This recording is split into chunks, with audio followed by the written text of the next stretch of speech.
Kubor nakaslem jong udongsan Hima.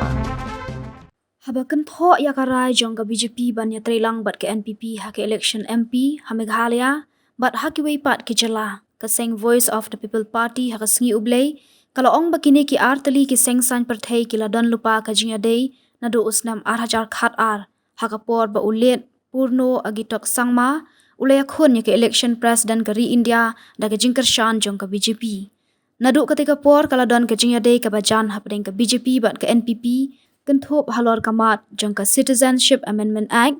laong u Dr. Bat Scam merbo nong aiktien ka VPP ha ukarwo khubor haba phai shakarai jong ka BJP ban om penyeng kertong bat ban kershan ya ki kertong ka NPP na Shillong bat tura parliamentary constituency u Dr. merbo ulaong bakidon arbenta hakani kabaningkong kalong baka BJP kam snguti kena ban job ya ki election MP tang nalade bat namar kata kadon kam me ka Ïarap jong ki weipat ki sengsan perthei wat lada ki dei ki barit bat ka baar kalong baka NPP kadon kam ya ka pisa ka babun na ka BJP hakani ka election lingba kani ka jinga trelang ka NPP bat ka BJP ka kermen scam baki to ki pat ba ki ba persya ya kani ka jinga trelang ba kenthop ya ki to ki ba kershan ya ka VPP kinting bat kin phai khmat no sya ka Congress Hagani ka rukom kandon ka vote ka banpat hapedeng ka VPP bat ka Congress bat namar kata ki hun Hindutva kin job da ka basuk ulaong.